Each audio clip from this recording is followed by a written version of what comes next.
Alrighty, and we are live. Dan, everybody, hello, good evening. It is Penguins Pointers number 29.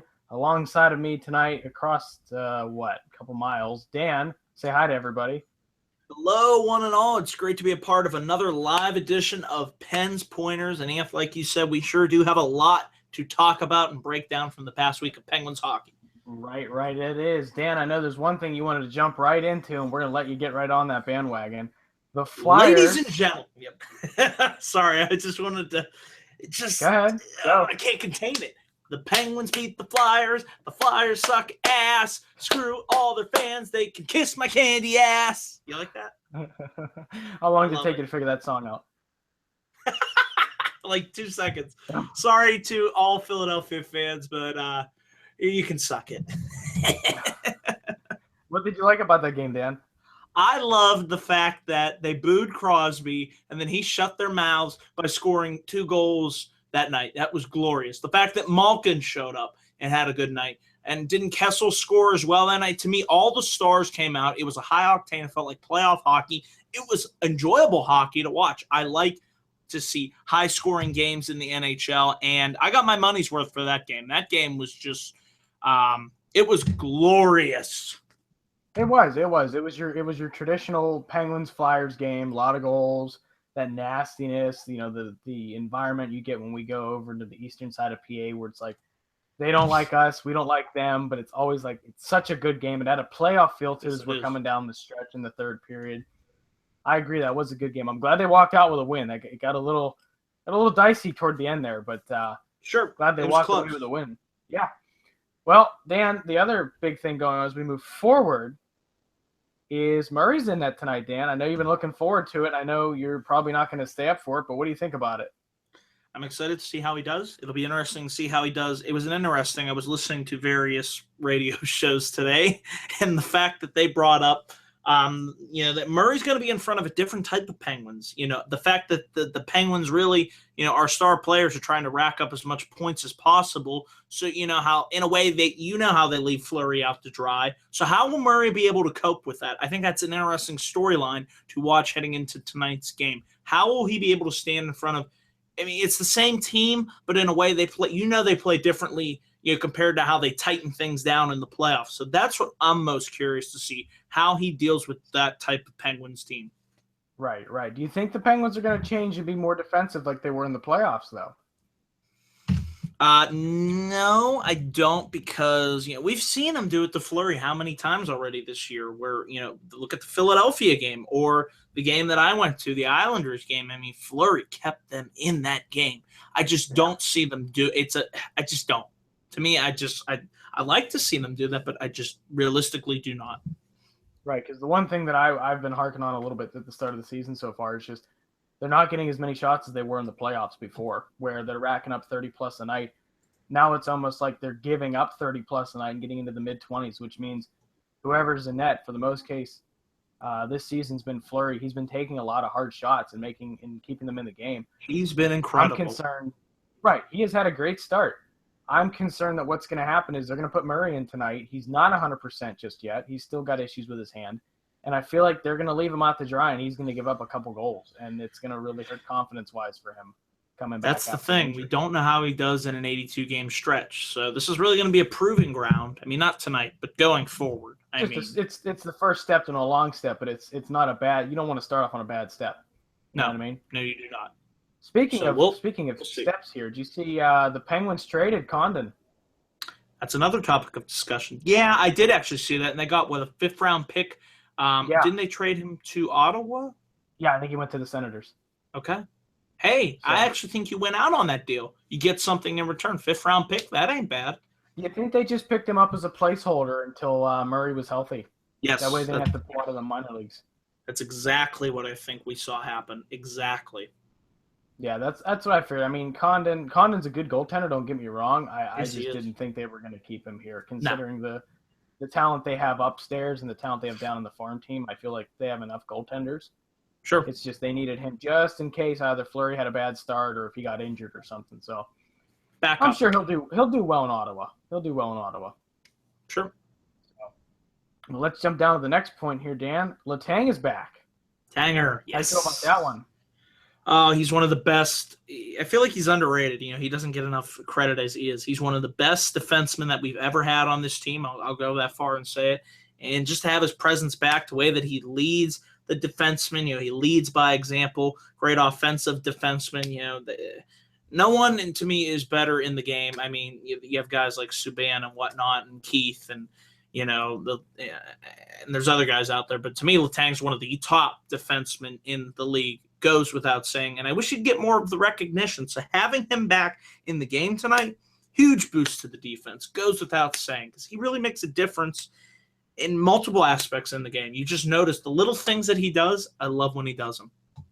Right, and I agree. I'm glad to see him back on the ice. He is one of the top defensemen in the NHL, in my opinion. I think the reason he doesn't get some of the credit he deserves is because of the fact that he gets hot-headed every once in a while and finds himself in the box and finds himself in trouble on the ice with the refs. I think that's kind of the reason why he's not thrown up in that elite category, just because of his demeanor. But I feel this season and at the end of last season when Sullivan took over, I think he's really calmed him down and put kind of a top on his kettle, per se. He's really matured as a player in the past couple of years, too. And I think another Stanley Cup win doesn't hurt either. So I think he's really calmed himself down. He's developing into that veteran style player. I think he's starting to get some of that youth roughness out of him. Oh yeah. And it's starting to get more of that smooth veteran move. Speaking of which, Cullen's 40. Side note. Happy birthday. Did you see that? Yes. My goodness. He's playing like a 25-year-old out there. I can't believe him. Very glad we signed him for that this year. Right. I honestly thought at the end of the Cup last year he was going to retire, but hey. You know what? Kudos to him to keep going. He's got more gas left in the tank. So, I mean, it's just watching him play, he is phenomenal. I don't know. I remember Doc Emmerich saying last year in, I think, the Washington series, he's like, this man has found the fountain of youth in hockey. Yes, he has. He's going to be here for a while. So I think that's good to see the Penguins have a strong veteran player like that on the team as well. That really helps them. He fills a role. Now, speaking of roles that need filled and problems that need addressed, Dan, we've been talking about it, and I've been harking on them since the beginning of the season. Penalties, Dan. Still a problem. Yes, it is. Just the way that the sticks have been flying, around, they just have to maintain better control of that. And it's I said it last time, it's an easy problem to eliminate. So they just have to play smarter hockey. Isn't that what Sullivan said, Yeah. Just maintain better control of your sticks, and it will come easy. I mean, it's an easy solution, but apparently it's difficult to make as well. Right. And you know what I'm starting to think is one of the problems was for the longest time they weren't getting more than 3 goals a night. I think it was starting to get anxious that they wanted just to take the puck down the other end and score, and in doing so they were getting a little careless with their possession play and their stick positioning, and they were taking penalties that they otherwise wouldn't have. I think the lack of offense was probably not helping. What do you think about that? I think that's a good point to make. The goals are coming now, though. I mean, look, you beat Philly 5-4, and the game that I went to, the Islanders, that was what, 4-2. Yep. So I'm glad to see that the Stars are producing as well. So hopefully, if they can get their discipline in check, I think they will. It'll come in due time. Just we'll have to wait a little bit. Right. Do you think the goal scoring is going to go up now, or do you think they're going to be kind of stuck here in the beginning of the season? I think Kessel's clicking. Malkin's really going. Sid, having him back. I think it'll just go up from here. I think they're on a roll right now with the goal-wise. So I'm happy to see that. Here's what I'm thinking is a long shot. What do you think? Do you think one of them will crack 50 goals this year? Maybe. If Sid can maintain his health, hell yeah, he can do it. He's still the best in the world. It's not Matthews. It's not McDavid. Don't even want to hear it. They will get there, but not yet. So I think Sid could do it. Malkin, I don't know. He hasn't done it in a while. But if I had to pick between Malkin and Sid, I'd go with Sid because he's clearly cemented himself as the best in the world, reclaimed his throne. Right. I think I'm going to throw the wild card just because ever since they picked him up, I've loved him. I think Phil Kesselmike is the closest chance to crack 50. Simply That's because a good pick. I know he's not, the starter. He's not on the first or second line, but Phil Kessel, if he could just clean up some of his shots, there's a couple that have hit the post and some he's missed just wide.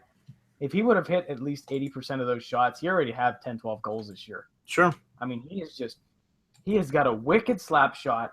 He's got a great shot from the left side. I mean, he is the phenomenal player. And I think this year when he's going to be with us for a full entire season, hopefully he stays healthy. I think this will be nice to see. And he'll probably have a decent chance. Now that he's got that Stanley Cup win off his back, I wouldn't be surprised if he comes out flying at some point this season. Probably hit 40, maybe at minimum. You know, I could definitely see him hit 40. So I think one of them will. One of them has to. Oh, it will. One of them will. A ton of great offensive talent. Right, and we finally have the balance of support players as well. Unlike Hornquist, he's been playing very well. I love what he brings to the team. Great player. Goal wise. Remember back. Good. And, you know, with the intensity, you saw him in that one game where he got visibly upset, and he was able to use that frustration, didn't take penalties, turned it into a positive, and I believe that was that the San Jose game where he went off, and then from there I think it was. You know, I remember that moment, and you need that. I think the thing that we're missing with goal scoring was we tried to do this back in 2013 when we got clobbered by Boston. You remember we were outside at that game. We got swept 4-0. Okay, that season. I think what they tried to do that season, they figured out this season. But what happened back then is they had too many offensive-minded players. They did. And they all wanted to score. And no one could score because no one was setting anybody up. Here, there's good setup players. You got Hornquist that plays traffic in front of the net. You got little guys like Sheary and Russ that aren't afraid to get down in the dirty areas in the trenches and set up plays for the other players. You got Kunitz that's always a great winger. He works really great with Crosby. They always have good chemistry. So I think this time there's more of a balance between the offensive-minded players and the setup players. And not to mention, when you have Letang as the defenseman and Trevor Daley back in the defensive core, the blue line, not only that, but they keep the puck in very well so that they can have these sustained offensive pressures. That way we don't get a one-and-done chance out there. You know, you keep giving a couple cracks at the goaltender, and then he finally lets one up. So I think that's what they were missing. And I'm hoping that this year, and we saw it at the end of last year, that started clicking really well. And I'm hoping that starts clicking really well here. And we could easily see each night goals of 4, 5, 6 every night if they can be consistent on that end and stay out of the box. Because when they're in the box, you figure when they're shorthanded, Crosby's not on the ice because Crosby's not a penalty killer. No, he's not. So, and same deal with Malkin. And God forbid they end up in the box. Yeah, you don't want to put your best players in the box. That's ass. Right. So I think that's what they can do. If they can clean up the penalties, they got the goal scoring clicking on them. They got the players there. And Letang, if they can all come back and stay healthy, I think they'll be able to get clicking on all cylinders here. Speaking of all cylinders, Dan, they got 3 games on the road, West Coast this week. Tonight, I know you'll be in bed for it, but tonight is Anaheim. What do you think about Anaheim and Penguin matchup tonight? They had a good game last time, I believe, wasn't it 3-2 Penguins win, so I could see a similar result going in our favor. I definitely think we can take 2 out of 3 in this West Coast road trip. That's my prediction. You think we take 2 out of 3? Because tomorrow night... Tonight would be nice to win because Murray's in net. And then I think we can take LA, and then I think the Sharks might beat us. That's how I see it playing out. You think the Sharks might get just that tie-up for us beating them at home? Mm-hmm. Well, I see what you're thinking on that. I think, though, Anaheim's not looking too bad this year. No, they're 4-4. Yeah, they're 4-4-2, not bad start. LA, I think, is going to be the one we win because they're just without Jonathan Quick. That team has shown that they're struggling.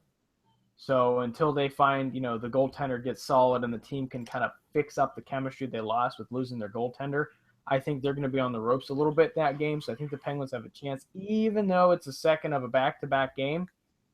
I think they have a good chance to get a win there. I honestly think their loss is going to come against Anaheim tonight. I think the schedule change is going to affect them. I think Murray and net, they're so used to playing with Flurry. They're going to get caught putting their hand in the cookie jar a little too far, and on defense they're going to break down.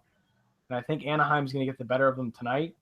I think they'll come back strong tomorrow with Flurry and net against LA and win. And San Jose is a toss-up because San Jose, as we all know, they're going to be bitter that we beat them on the Stanley Cup in their own house. So that is going to be a hostile atmosphere on the weekend. So I wouldn't be surprised if San Jose walks out of there or we walk out of there with a loss.